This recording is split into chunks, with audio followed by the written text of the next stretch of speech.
Hi, this is Mark Pizzacalla and welcome to 3 Minutes with Mark for October 2024. What I want to talk about today is employees versus contractors. Now you might say, what's so exciting about that? And you might also say, haven't you done this before? But I can tell you that this issue comes up time and time again, and it's not unusual. Take the most recent decision, trustee for the Peter Hatfield Trust. In this particular case, the individual, Mr. Hargraves, contacted the ATO to complain that the person that he was doing work for did not pay him superannuation over a 10-year period, which amounted to something like $121,000. Happens all the time. Disgruntled people are looking for something. They rang the ATO to complain. What did the ATO do? The ATO audited the business, and this happens quite frequently. So they audit the business, ask a few questions, and after the audit, they come to the conclusion that yes, there is an employer-employee relationship, and that yes, superannuation should have been paid. Now, this then went to the tribunal, AAT, and it was found that there was no employer-employee relationship. And the reason for that was because under the extended definition of that particular category,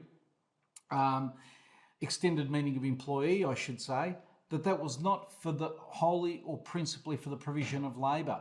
Now, listen to this. What were some of the factors that influenced the AAT? Well, more specifically, the individual, he worked without supervision, operated his own business. He could refuse work from the company that he was doing work for, negotiated his own pay rates, provided his own equipment, and importantly, took out his own insurance. Yet after all that, he was trying to indicate that he was an employee.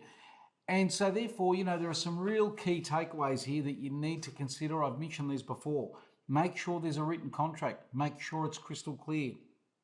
Address factors that would indicate that there is a contractor relationship, not an employee relationship. Make sure it's not a sham arrangement. Make sure it's a legal arrangement. And make sure too that, when you're dealing with a company, it's much more likely to be a contractor relationship than when a person is contracting with you as a sole trader.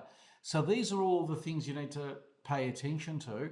I raise it again because I know from experience and I know from the statistics that 25% of all accountants that make claims with their insurance companies about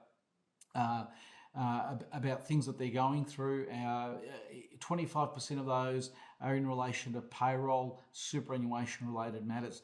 It's a high percentage. So please pay attention. Please make sure that you've got those arrangements well in place. If you've got any queries, by all means, give me a call. Speak soon and have a great October.